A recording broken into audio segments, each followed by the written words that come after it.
sa San Juan Plaza.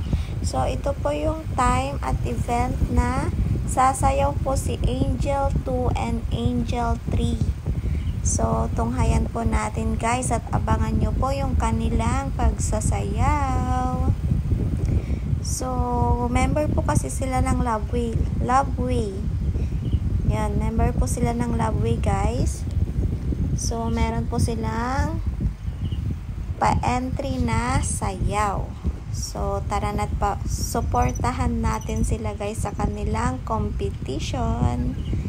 So yan na guys at papunta na kami. So, kasama ko po si Tatay, si Apukoy, and then si Kate. So, nauna na po sila ate dun sa gym at ng kanilang mga members. Kasama rin po nila sila nanay at buong members po ng Loveway. So, kami lang po yung nakasakay dito sa tricycle. So, ito po yung papunta ng San Juan. So, yan guys, kaabang-abang po yung kanilang competition dahil makikita po natin si Angel 2 and Angel 3 na sasayaw. So, hopefully guys, manalo sila. Dahil po ang price ng mananalo guys is 20k. So, 10 members din po silang sasayaw. So, paghahati-hatian po nila yung kanilang premyo if ever po sila ay manalo. So, hopefully guys, manalo po sila. So, yan siya guys. So, yan guys, at nandito na po tayo sa San Juan Plaza. So, bubungat po sa atin ang napakaraming banderitas. Po ang plaza ng San Juan. Guys, happy fiesta San Juan. So, dediretso po kami sa San Juan Gym. And then, namasyal po kami ni Apukoy and ni Kate dito sa plaza. So, meron po ditong pa car show. So, ewan ko kung ano to guys. Competition ata ng mga... So yun guys, not sure. Basta yun, meron silang pa-car show dyan and then one ng mga motor. So, yan siya guys. Sumilip lang po kami dito sa plaza and sobrang rami pong tao. So yan po si Apukoy and Kate magkasama. So yun siya guys. Sobrang dami pong tao.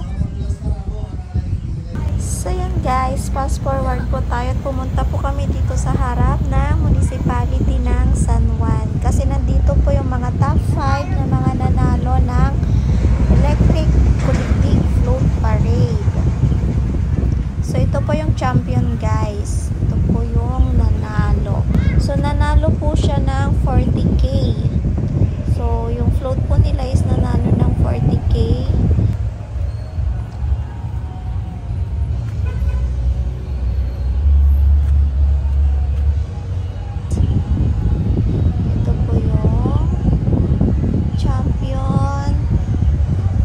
Pag-aari po to ng barangay Nadsaag and Bambanay.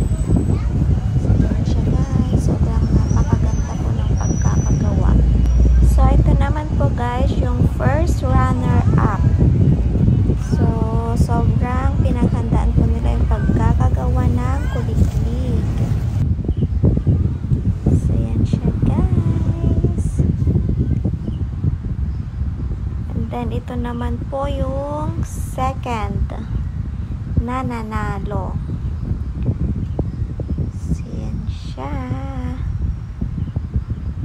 So, yung tema po ng kuliglig float pa rin yan guys is about sa pangkabuhayan po ng San Juan. So, which is mga gulay. So, yan siya guys. May pakalabaw pa po dyan. So, yung mga produkto po ng mga taga San Juan. So, ito naman po yung third runner-up. So, yan siya guys. Nabulok na po yung mga talong. Hindi nila kinuha. Sayang.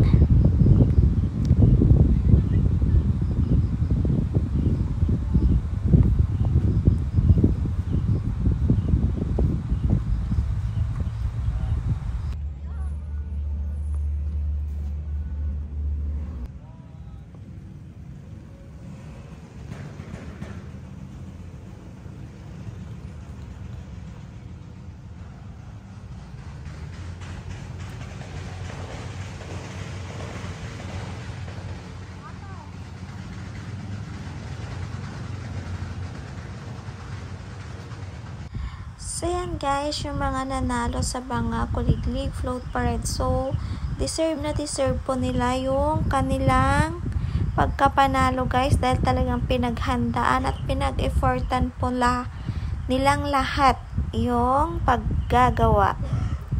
So yan siya guys, the champion, the first, second, third, and fourth. So yung sa amin po is fourth runner-up. So yun nandun po sa dulo. So hindi ko siya malapitan guys dahil po meron pong nagpipicture doon. So pahapyaw-hapyaw na lang po tayo. So ito po yung municipality ng San Juan, La Union.